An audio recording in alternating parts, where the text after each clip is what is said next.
Nah, alhamdulillah di sini Pondok Pesantren Baitul Abidin Darussalam mempunyai program baru yaitu BBS BAD, yaitu Bincang-Bincang Santri Baitul Abidin Darussalam, di mana nanti kita ngobrol diskusi semi ilmiah secara santai dengan teman-teman dari teman-teman BAD, terus dan mendatangkan dengan narasumber dan yang capable, yang mempunyai ilmu mendalam di tema-tema yang nanti akan kita diskusikan. Welcome BBS Program Bincang-Bincang Santri. Assalamualaikum warahmatullahi wabarakatuh. Alhamdulillahirabbil alamin wa bihi nasta'inu ala umuri dunya waddin. Wassalatu wassalamu ala asyrafil anbiya wa asyrafil mursalin sayyidina maulana Muhammadin wa ala alihi washabihi ajmain. Amma ba'd. Alhamdulillah kita memasuki bulan Ramadan, di mana bulan yang penuh rahmat dan penuh maghfirah dari Allah Subhanahu wa taala. Dalam hadis disebutkan, barang siapa melaksanakan amalan sunnah, maka Allah melipat gandakan pahalanya seperti ibadah wajib. Lalu kemudian, barang siapa melaksanakan ibadah wajib, maka Allah akan melipat gandakan 70 kali lipat. Begitu luar biasanya pahala-pahala yang dijanjikan oleh Allah Subhanahu wa taala. Maka dari itu, kita sebagai santri harus benar-benar bersemangat beribadah kepada Allah Subhanahu wa taala di bulan yang penuh berkah ini. Nah, alhamdulillah di sini Pondok Pesantren Baitul Abidin Darussalam mempunyai program baru yaitu BBS BAD, yaitu Bincang-Bincang Santri Baitul Abidin Darussalam, di mana nanti kita ngobrol diskusi semi ilmiah secara santai dengan teman-teman dari teman-teman BAD, terus dan mendatangkan dengan narasumber dan yang capable, yang mempunyai ilmu mendalam di tema-tema yang nanti akan kita diskusikan. Alhamdulillah kita sudah menentukan untuk episode perdana, insya Allah kita sudah menentukan tema yaitu Santri Melihat Corona. Nah, bagaimana santri melihat sudut pandang Corona ini dari sisi syariat Islam, kemudian kita comparekan dengan beberapa keilmiahan dari Islam itu sendiri. Nah, sebelum masuk ke situ, perkenalkan, kita kedatangan narasumber yang luar biasa dan spesial, yaitu Mas Yunus. Assalamualaikum Mas Yunus. Waalaikumsalam warahmatullahi wabarakatuh. Mas Yunus ini sebagai santri senior di Baitul Abidin Darussalam yang insya Allah sudah banyak makan asam garam lah kehidupan. Jadi mungkin mempunyai beberapa banyak pikiran tentang sudut pandang santri terhadap Corona itu seperti apa kayak gitu. Nah, sebelum kita masuk ke pertanyaan-pertanyaan yang sudah saya siapkan Mas Yunus, saya akan mengutarakan Corona sekarang tuh posisinya seperti apa, kondisinya seperti apa. Nah, di global, di 213 negara yang terkontaminasi itu hampir 3 juta, atau tepatnya 2.995.758. Ini per 29 April 2020. Kemudian yang meninggal sampai 204.987. Ini termasuk angka yang tinggi. Kemudian untuk Indonesia sendiri perlu kalian ketahui teman-teman, yang positif Corona itu sampai 9.771. Nah, kemudian yang sembuh ada sekitar 1,391, yang meninggal 784. Nah, kita death rate-nya tinggi ya Mas ya, menurut kacamata saya kayak gitu. Nah, yang perlu kalian ketahui, negara dengan yang terbanyak Corona itu yang pertama adalah Amerika Serikat. Mereka sampai pasiennya sampai 1,3 juta. Ini luar biasa banyaknya. Kemudian ada Spanyol yang sekitar 236.000, kemudian disusul Italia nomor 3 201.000. Nah, ketimpangan yang luar biasa dalam jumlah ini nanti kita akan analisis. Oh, kok sampai seperti ini ya? Apakah yang salah itu warganya, SDM-nya, atau pemerintah yang salah menetapkan regulasinya seperti itu? Nah, langsung saja masuk ke pertanyaan pertama biar menyingkat waktu. Kita pakai sudut pandang santri ya Mas Yunus ya. Iya. Biar nanti benar-benar berbeda dari analisis teman-teman di lembaga-lembaga yang lain. Yang pertama, menurut Mas Yunus, apakah wabah Corona ini berdampak pada santri? Ya, sebelum saya mencoba menjawab pertanyaan dari Mas Haidar, mungkin saya di sini bukan sebagai ahli virologi atau ahli virus, bukan orang yang expert di bidang kesehatan. Cuma mungkin barangkali kita mengkaji informasi-informasi yang mungkin masuk dari kita, entah itu dari dokter, dari media massa, dari pemerintah dan lain sebagainya. Betul. Kalau ngomong soal berdampak, Mas Haidar, saya pikir semuanya kena dampak. Betul.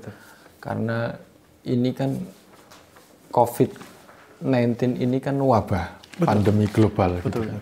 Otomatis efek dominonya juga banyak yang mesti punya dampak bagi seluruh penghuni bumi ini.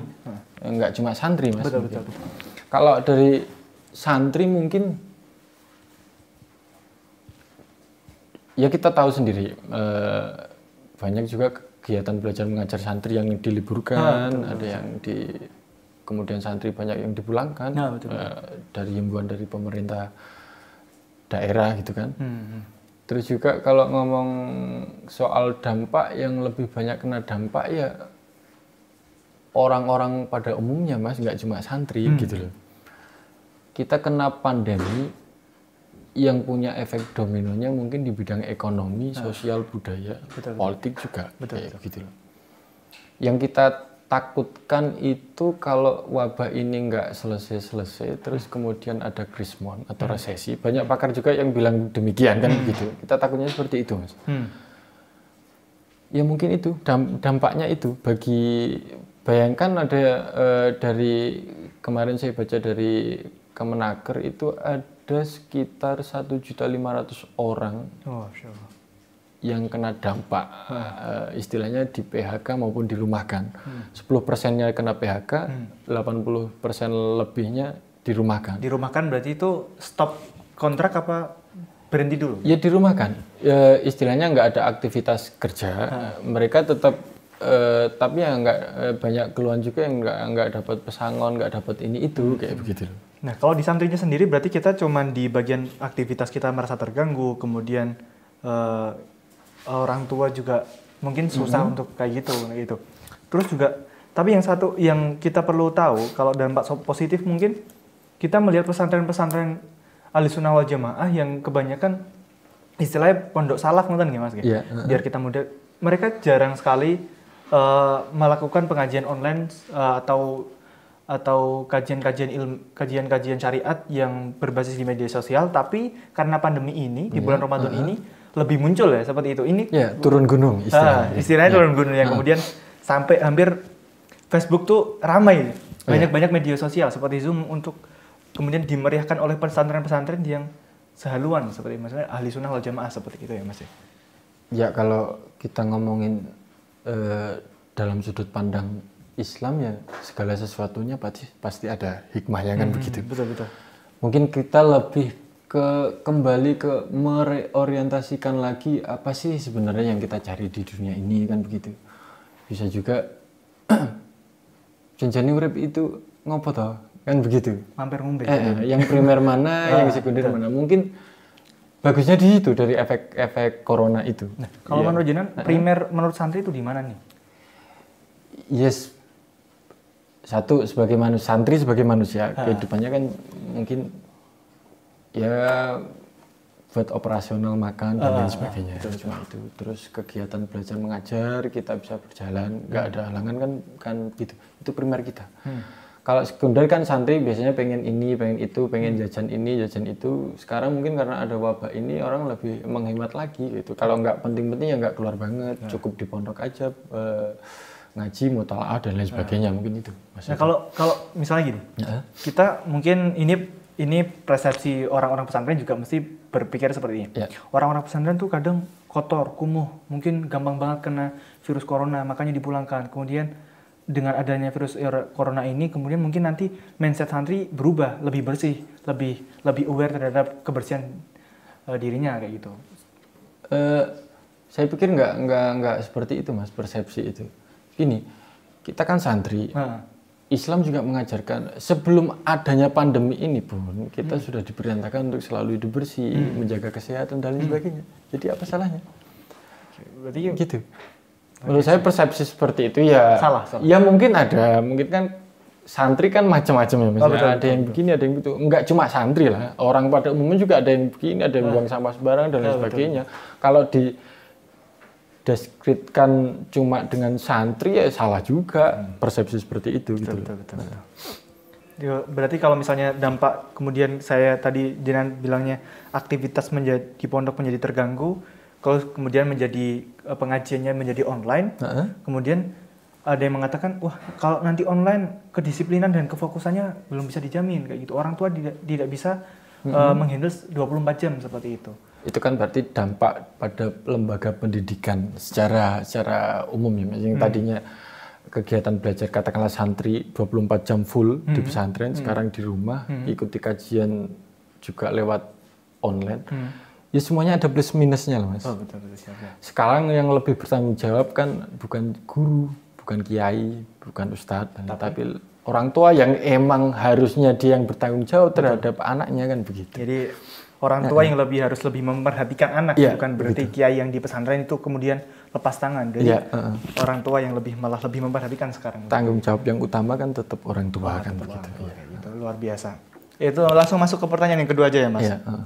Kemudian pertanyaan yang kedua, bagaimana santri melihat wabah corona ini? Apakah menyebutnya dengan azab, musibah, atau cobaan atau peringatan biasa dari Allah Subhanahu Wa Taala? Waduh berat Mas kalau ngomong soal itu. Ini berat sebenarnya. Kalau yang saya tahu di Quran itu kan Allah ya misalnya kasih azab, kasih sesuatu seperti yang dikisahkan di Quran kan ya, itu menurut saya potensi aja kayak gitu loh. Potensi. Iya. Potensi seperti apa maksudnya ini? Ya seperti orang tua melihat anaknya yang nakal terus kemudian dijewer dan lain sebagainya. Kan orang tua kan punya kuasa untuk misal katakanlah gebuk, jewer dan lain sebagainya kan punya kuasa. Tetapi yang masa tega sih orang tua seperti itu? Ya pertama-tama ya kita kasih tahu lah. Ini loh yang benar pada anak. Step by step gitu loh. Kalau dikasih tahu nggak mempan ya 2 kali dikasih tahu juga dengan rada keras gitu. Kalau tetap nggak mempan juga ya mungkin dengan tindakan-tindakan seperti itu, nyewer dan lain sebagainya mungkin gitu. Kalau ngomong soal corona ini azab atau mungkin ada yang bilang bencana alam dan lain sebagainya, saya kurang sepakat Mas. Saya kurang sepakat terhadap istilah bencana alam. Kenapa seperti itu? Ya kita nggak cuma corona ya, misal banjir, tanah longsor, likuifaksi dan lain sebagainya. Saya lebih senang menyebutnya itu peristiwa alam aja. Peristiwa alam. Meskipun dibuat-buat. Corona ini ada yang mengatakan ini dibuat-buat oleh. Nanti dulu. Menjadi bencana atau orang kebanyakan menyebut natural disasters atau bencana alam itu kan karena mempunyai efek yang merusak atau merugikan entah itu di fisik atau kita sebagai objek manusianya kan begitu. Kalau nggak ada cost atau hitungan untung rugi buat manusia ya nggak mungkin disebut bencana. Oh, betul. Itu cuma peristiwa alam lazimnya biasa. Kalau ngomong soal corona ya banyak Mas. Banyak perspektifnya kan begitu. Ada yang bilang teori konspirasi, ada yang bilang ini itu, ada yang bilang ini apa namanya? Senjata biologis. Ya, begitu. Kalau kan saya menarik tadi Jinan bilangnya itu konspirasi. Ya. Kalau Jinan sendiri sebagai mengamati santri kemudian juga punya literatur informasi banyak, melihat konspirasi ini apakah benar-benar konspirasi atau hanya sebagai politik saja sebenarnya gitu Mas? Atau hanya omongan bullshit kayak gitu lah? Bisa juga iya, bisa juga enggak Mas. Karena begini, yang kita tahu kan apa yang cuma kita lihat, apa yang kita dengar. Aslinya kan kita benar-benar nggak tahu kan begitu. Ini masih spekulasi kayak gitu. Iya, asumsi. Semuanya asumsi. Asumsi. Bahkan dokter di Indonesia pun banyak silang pendapat tentang pandemi ini. Yang satu bilang begini, yang satu bilang begitu. Di WHO sendiri juga begitu, yang satu bilang ini, yang satu bilang begitu. Maka wajar kalau mungkin ada silang pendapat antara kelompok atau mungkin ada yang bilang garis kanan, garis kiri, yang bilang ini, oh ini konspirasi, oh ini senjata pemusnah massal, oh ini emang benar-benar azab, oh ini benar-benar musibah dan lain sebagainya. Ya wajar-wajar saja karena yang kita ketahui kan, gini, setiap manusia kan punya limitasi Mas, ada keterbatasan. Nah itu. Nah kalau yang penting bagi saya mungkin gimana sih caranya corona ini cepat selesai. dari Indonesia, dari dunia kan begitu. Mungkin lebih bijak dan lebih arif kalau kita langsung ke situ. Oke. Ya, begitu. Karena kita sebagai warga negara, kita santri ya kita cukup mengikuti apa yang sudah dihimbaukan oleh pemerintah. Gitu aja udah beres, Mas. Berarti saya nyimpulin dari jenengan nomor 2 tuh apakah ini disebut azab atau musibah atau cobaan, berarti hanya jenengan mengatakan ini hanya peristiwa alam gitu ya. Jadi kejadian yang seperti peristiwa alam yang kemudian menjadi sebuah natural disaster, bencana alam, karena pandemi ini kan mengakibatkan kerusakan fisik, misal di kesehatan, nanti juga merembet ke hal yang misal di bidang ekonomi, sosial budaya dan lain sebagainya gitu. Yang saya takutkan itu nanti kalau misal ini lama nggak cepat selesai, efek dominonya lebih banyak lagi, Mas, gitu loh. Bisa juga ancaman krismon, resesi ekonomi, dan saya nggak bilang nyawa lebih penting daripada ekonomi, enggak. Cuma ini momen yang bagus buat kita penegasan ulang lagi. Kalau dulu-dulu kita bilang ekonomi cuma soal untung rugi, kemudian ekonomi di wabah pandemi ini ya kita lebih ekonomi yang lebih sifatnya substansial gitu. Ya pokoknya ketersediaan pangan, papan dan sandang gitu aja udah gitu. Berarti kalau jenengan bilangnya jenengan sebagai santri mengatakan ini hanya peristiwa alam, tapi saya kemarin kan juga ngambil beberapa pendapat dari teman-teman yang punya latar belakang Larboyo, Teguh Ireng, kemudian punya teman-teman di Akademisi Kampus mengatakan dari 3 pertanyaan nanti mereka mengatakan juga di nomor 2 ini juga termasuk krisis ekologi, ada yang mengatakan kecelakaan murni, ada yang mengatakan ini yang peringatan untuk manusia, cobaan untuk yang ingkar pada Allah, kemudian ujian untuk yang beriman. Ini kan berarti banyak pendapat, banyak perspektif yang berbeda. Gitu.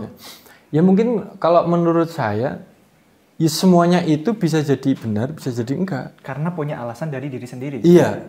Gitu ya. Misal begini, kalau kita ngomongin adab atau entah itu musibah, entah itu peringatan dari Allah, yang tahu kan kita sebagai personal diri masing-masing. Katakanlah kita kena lagi sesuatu, kita berpikir, saya salah di ini, saya salah di itu, enggak, ini mungkin cuma musibah.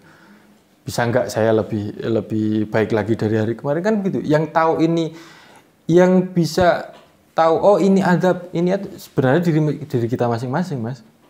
Dan juga termasuk informasi yang kita dapat, literasi informasi yang kita dapat itu juga mempengaruhi pola pikir ya, sebenarnya kayak gitu ya, Mas. Iya, makanya kita sebagai santri juga kita gali tuh informasi yang banyak.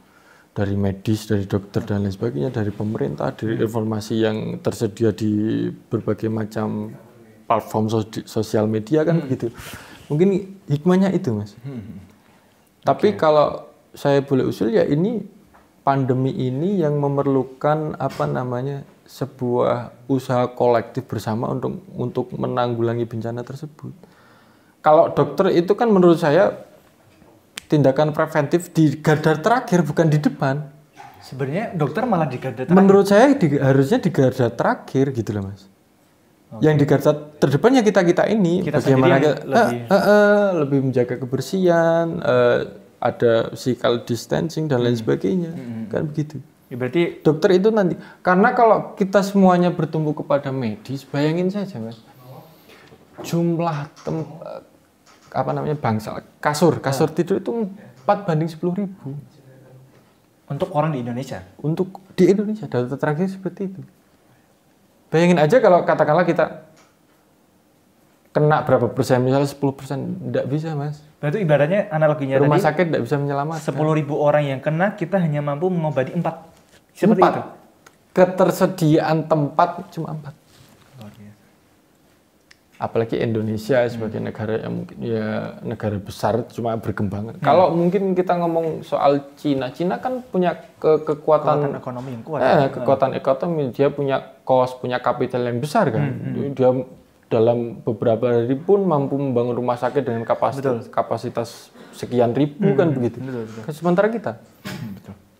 Nah, perlu sinergi, Mas, antara pemerintah pusat, daerah, dari tingkat bawah grassroots-nya RT RW, terus jadi masyarakat kita sebagai individu, kita harus bersama-sama melawan ini kayak gitu. Oke, siap. Ada slogan yang bagus itu dari pemerintah ya, maskermu menyelamatkanmu, maskermu menyelamatkanku, kan begitu. Nah, itu bagus sekali. Karena itu mengurangi resiko penyebaran itu. Oke, siap. Itu sangat. Itu juga termasuk yang kemarin dikatakan oleh mantan Presiden Yusuf Kala yang sekarang menjadi ketua PMI, mengatakan bencana alam seperti tsunami, banjir itu kita menangani di dampaknya seperti kerusakan di rumah-rumah warga. Tapi beda kalau corona. Kalau corona ini kita juga harus menangani di sebab dan juga akibat. Jadi benar-benar harus masyarakatnya juga harus lebih prihatin, maksudnya lebih care dulu juga, terus juga mematuhi pemerintah yang sebagai pengatur di tertinggi kayak gitu ya Mas. Saya juga nambahi begini Mas, untung kita berada di Indonesia. Kita punya solidaritas yang tinggi kepada sesama. Kita punya iklim filantropi yang, bayangin aja, kita sebagai individu maupun kelompok banyak kan sekarang yang membuat gerakan sosial, betul. untuk menggalang donasi sosial, untuk membantu ke rumah sakit atau mungkin yang kena dampak secara langsung, misal pekerja yang ter-PHK atau ojol yang sepi order kan begitu. Alhamdulillah begitu, Mas. Kita lebih lagi solid sebagai sebuah bangsa. Dan gitu. itu menjadi tren di masyarakat ya Mas. Untuk diposting itu kan. Itu juga saling tolong menolong lagi kita sebagai sebuah kesatuan. Gitu, Oke, luar biasa jawaban nomor 2. Masuk ke nomor 3. Oke teman-teman, sebelum kita masuk ke nomor 3, saya mau ngumumin kalau nanti ada giveaway. Jadi kalian harus pantengin dulu sampai akhir biar ikut giveaway itu kayak gimana. Nanti ada hadiah menarik dari teman-teman kru kayak gitu. Syaratnya cuma mudah, follow semua platform media sosial PPTQ Baitul Abidin Darussalam. Untuk syaratnya nanti di akhir, oke? Tetap dengerin. Oke, masuk ke nomor 3, Mas. Iya, Mas Edan. Masuk ke nomor 3. Tindakan solutif sebagai santri terhadap corona ini. Apakah punya peran atau punya skill yang diharapkan mampu membantu pemerintah atau bahkan berskala global? Sebagai santri sendiri, punya skill nggak di situ nih? Iya. Kalau kita ngomong skill kita, basic kita sebagai santri, ya mungkin kita mulai dari yang paling kecil dulu aja, Mas. Kita nggak usah lah keluar kalau emang nggak perlu-perlu banget gitu. Kalau misal keluar pun ya pakai masker, tetap jaga kebersihan dan lain sebagainya. Untuk skala global yang mungkin berdampak langsung kepada, ya mungkin sedikit, kalau kita berlebih dikasih Allah berlebih, ya mungkin sedikit banyak bisa membantu. Ikut berdonasi. Ikut berdonasi kepada yang membutuhkan kan begitu. Mungkin itu, Mas. Kemudian juga sebenarnya kita juga sebagai santri harus ikut mengsosialisasikan info-informasi dari pemerintah yang valid, kayak gitu ya Mas. Yang valid, saya kasih tanda valid karena penyebaran hoax sekarang nggak bisa dibendung sih. Iya betul ya Mas ya. Katakanlah begini, kita lihat di kota, nggak saja lah di Wonosobo, kota kan sepi, tapi di sudut-sudut kota aktivitas tetap seperti kayak biasanya kan. Berarti kan ada dua kubu di Indonesia, ada yang satu aware terhadap informasi khususnya tentang corona ini, ada yang enggak, makanya acuh kayak begitu. Makanya kita dari pemerintah pusat, daerah maupun kita secara pribadi ya paling enggak ikut turut serta menyebarkan sesuatu yang mungkin bermanfaat, ikut ngasih peringatan, oh bahwa corona itu begini loh, bahwa corona itu bisa dicegah dengan, apalagi kita sekarang alhamdulillah masuki dalam bulan Ramadan, yang banyak sekali kajian medis atau fakta ilmiah yang mengatakan bahwa Ramadan juga dengan kita berpuasa juga bisa meningkatkan imun tubuh kita kan. Betul. Bahkan Ibnu Sina, bapak kedokteran dunia juga mengatakan ada hal-hal yang nggak bisa disembuhkan dengan alternatif lain kecuali dengan puasa, mengosongkan perut kan. Alhamdulillah kita di situ. Ada juga yang menarik, ya sumu tasihu, Mas, berpuasalah biar sehat. Walaupun jalur transmisi hadis ini masih bisa diperdebatkan, ada yang bilang dhaif dan sebagainya. Cuma kan kebenaran atau substansi dari isi kalimat tersebut kan sudah banyak yang membuktikan. Betul. Begitu, Mas Ida. Oke, kita kan udah selesai dari pertanyaan 3 tadi. Saya punya kayak angan-angan lah istilahnya. Jenengan sebagai santri senior punya nggak prediksi-prediksi yang mengatakan, oh ini pandemi bakal selesai kapan kayak gitu? Punya prediksi-prediksi pribadi nggak sebenarnya? Kalau sudut pandang pemerintah kemarin Pak Presiden juga ngomong kayaknya ini sampai akhir tahun. Sampai akhir tahun? Iya. Banyak juga spekulasi lain mungkin dari teman-teman penghayat kepercayaan juga bilang ini akan berakhir di tanggal katakanlah 2 Mei dan lain sebagainya. Banyak sekali spekulasi seperti itu, Mas. Bukan bagi saya yang penting gini. Ini mau berakhir kapan kalau kita emang siap, kita emang benar-benar peduli dengan pandemi ini, insya Allah cepet, Mas. Gitu. Jadi lebih penekanannya bukan prediksi-prediksi tadi yang berbau kepercayaan atau apa, tapi lebih kepada penekanannya adalah tingkat kepedulian masyarakat terhadap penyakit ini. Iya, kayak bagus. Gitu ya, berarti. Itu yang saya maksud. Siap, karena begini, Mas Haidar, variabel yang menentukan ini cepat selesai apa enggak kan banyak. Banyak sekali ya. Dari tindakan preventif dari pemerintah, dari kitanya sendiri kan begitu. Variabelnya banyak. Nah, kita yang bisa kita lakukan ya kita menjaga diri kita sendiri kayak begitu loh. Intinya itu aja, Mas Haidar. Terakhir pesan untuk teman-teman yang santri ini. Untuk teman-teman semuanya santri yang di rumah atau yang mungkin masih stay di pondok ya tetap stay safe, tetap jaga kesehatan, jangan berboros, hemat uang saku, ya pokoknya yang beli yang penting-penting aja kayak gitu. Kebutuhan primer. Iya, ya alhamdulillah kita yang masih di pondok juga dengan kondisi yang sepi ini mungkin lebih khusyuk lagi dalam Amin. meskipun dalam mutolaah itu kitab dan lain sebagainya. Mungkin gitu. Oke, cukup Mas? Mas Haidar, terima kasih sudah Oke. diundang mampir ke channel Ngebrak ini. Siap. Oke, teman-teman semua, berakhirlah seksi kita diskusi bareng dengan Mas Yunus, dan alhamdulillah banyak sekali informasi-informasi yang kita dapatkan. Maka dari itu kita sebagai santri harus lebih aware dan lebih peduli dengan diri kita sendiri agar mata rantai COVID ini segera berakhir dan Indonesia dan dunia khususnya bisa membaik. Amin, dan kita lebih bisa berhidup normal seperti biasanya. Oke, sekian untuk masalah giveaway. Buat teman-teman, ketentuannya buat dapat giveaway itu mudah banget. Caranya kalian nyertain komentar di YouTube pendapat pribadi dari 3 soal yang aku tadi berikan, kemudian dari sudut pandang sisi santri kalian. Nah, kemudian komentar terbaik bakal dapat hadiah 3 dari Mimin nih ya. Jadi tetap hadiah menarik. Ntar dari tim akan menilai siapa yang kira-kira persepsi dari 3 soal tadi. Satu aja dari tadi yang terbaik mana nih? Nanti akan kita dapat hadiah kayak gitu. Oke, saya sebagai moderator atau host minta maaf apabila ada kesalahan dan tutur kata yang kurang berkenan di hati teman-teman dan pemirsa dimanapun berada. Saya mohon maaf. Akhirul kalam, kita ketemu di next episode dengan judul tema-tema yang lebih menarik dan narasumber yang lebih spesial. Akhirul kalam, wassalamualaikum warahmatullahi wabarakatuh. Waalaikumsalam.